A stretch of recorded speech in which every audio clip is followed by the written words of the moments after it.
رابعہ بصری رحمۃ اللہ علیہ کو دنیا سے گئے ہوئے 1200 سال ہو چکے ہیں، لیکن ان کا نام آج بھی زندہ ہے، رابعہ بصری نہ کوئی شہزادی تھی، نہ کوئی ملکہ تھی، نہ کوئی وہ خوبصورت تھی، نہ کوئی خاندانی تھی، بلکہ عورت ہونے کے لحاظ سے ہر عیب اس میں تھا۔ ان کی عادت یہ تھی، وہ روزانہ عشاء کی نماز کے بعد غسل کر کے کپڑے بدل کے اپنے خامن سے پوچھتی آپ کو میری ضرورت ہے؟ اگر وہ کہتے کوئی نہیں ہے تو پھر پوچھتی مجھے اجازت ہے؟ وہ کہتے اجازت ہے، تو پھر مصلے پہ کھڑی ہو جاتی اور فجر کی نماز تک مصلے پر کھڑی رہتی تھی۔ ان کا خامن جلدی فوت ہو گیا، جوانی میں ہی بیوہ ہو گئی۔ تو حسن بصری بصرہ کے امام، کیا سارے مسلمانوں کے امام تھے، وہ خود آئے، خود چل کے آئے کہ میں آپ سے شادی کرنا چاہتا ہوں۔ وہ کوئی شادی کا شوق نہیں تھا ان کو، وہ تو اولاد کے قابل نہیں، شکل صرف ان کی نیکی اور ان کا جو اللہ سے تعلق تھا، ان کو یہ لالچ ہوا کہ یہ میری بیوی ہو جائے تو اس کی تو خیر شاید میری بخشش ہو جائے۔ تو ان کے پاس آئے، کہنے لگے رابعہ میں آپ سے شادی کرنا چاہتا ہوں، خود پیغام لے کر آئے۔ تو انہوں نے فرمایا میری 4 باتوں کا جواب دے دو تو میں شادی کر لیتا۔ کہنے لگے کیا؟ کہ یہ بتاؤ میں جنتی ہوں کہ دوزخی ہوں؟ کہنے لگے یہ تو میں کچھ نہیں کہہ سکتا۔ اچھا یہ بتاؤ جب اللہ تعالیٰ قیامت میں اعمال نامے اڑائے گا، کسی کے سیدھے ہاتھ میں آئے گا، کسی کے الٹے ہاتھ میں آئے گا، میرے سیدھے ہاتھ میں آئے گا کہ الٹے ہاتھ میں؟ کہنے لگے یہ بھی کچھ نہیں بتا سکتا۔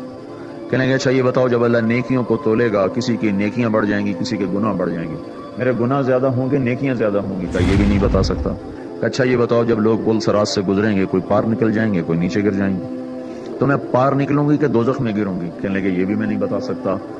تو پھر فرمایا اچھا جاؤ مجھے تیاری کرنے دو، مجھے ان 4 باتوں کی تیاری کرنی ہے، میرے پاس شادی کے لیے وقت کوئی نہیں ہے۔ جو اللہ سے دوستی لگا لیتے ہیں اللہ دنیا ان کے لیے مسخر کر دیتا، اللہ دنیا ان کے پاؤں میں ڈال دیتا۔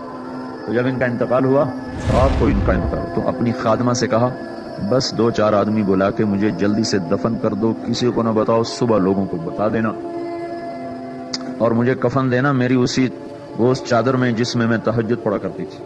تو انہوں نے راتوں رات دفن کر کے صبح اعلان کیا، شور مچ گیا، ہائے کیوں بتایا، کیوں نہیں بتایا، کیوں؟ تو اگلی رات ان کی خادمہ نے ان کو خواب میں دیکھا، سبز لباس پہنا ہوا، حسن و جمال، سورج چہرے پہ چمک رہا۔ پوچھا آپ کے ساتھ کیا ہوا؟ کہا میرے اللہ نے میرے ساتھ بہت عمدہ معاملہ کیا۔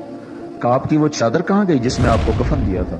کہا وہ اللہ تعالیٰ نے اتار لی ہے اور مجھے جنت کا جوڑا پہنایا ہے، اور اس چادر کو اللہ نے سنبھال کے رکھا ہے، جب قیامت کے دن میری نیکیوں کو اللہ تولے گا تو اس چادر کو بھی اس میں تولے گا۔ انہوں نے پوچھا منکر نکیر کا کیا ہوا؟